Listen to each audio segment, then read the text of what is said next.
विरासत में बहस, अर्थात विरासत में लोग बहुत कुछ देते हैं, आर्थिक ही नहीं भावनात्मक बहुत सी चीज़ें।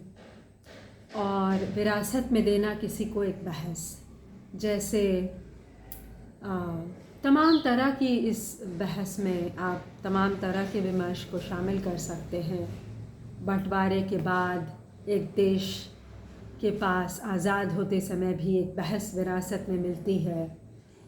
कहीं जाकर बसने पर, किसी एक ख़ास देश का होने पर उस देश के बारे में जो बातें होती हैं वो विरासत में मिलती हैं।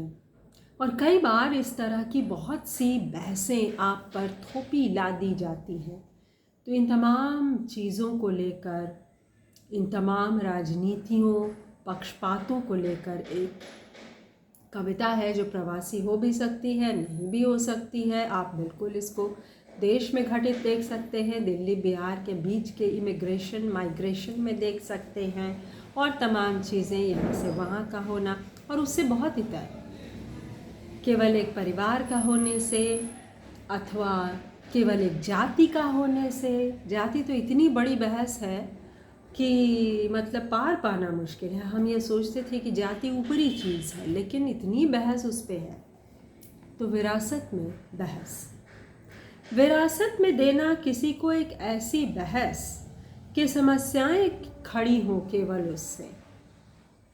दाम्पत्य में विरासत में देना किसी को एक बहस फिजूल की, और वह भी खामखा तुम्हारे पास वक्त है अपनी कौड़ियाँ सीपियाँ सजाने का, सजा लेने के बाद उन्हें शीशे के चारों ओर मढ़ भी देने का, कहते हैं वो। और कि तुम दिखाती हो प्रतिबिंब एक समय का, ये भी कहते हैं वो। गनीमत है वरना कला इन दिनों कैसी तो एक फजीहत है। जिनके पास वक्त नहीं चुनने का सीप, बजाने का शंख, गिनने का समुद्र की लहर, वो जानते हैं रातों की एक एक पहर।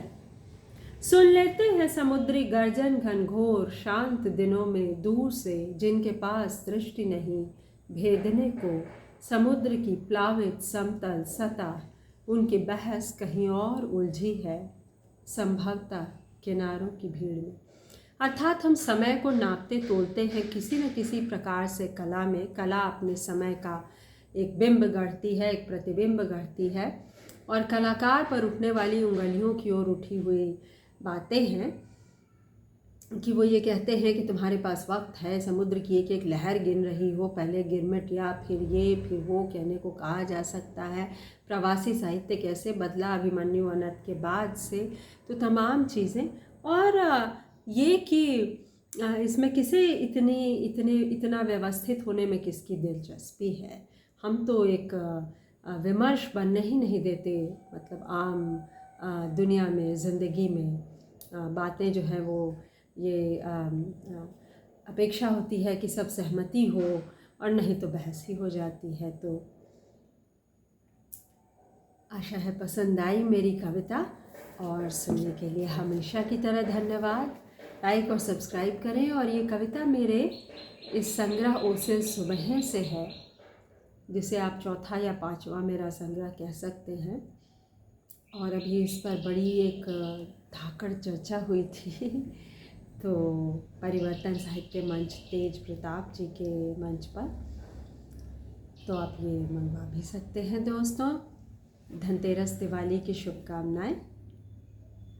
धन्यवाद।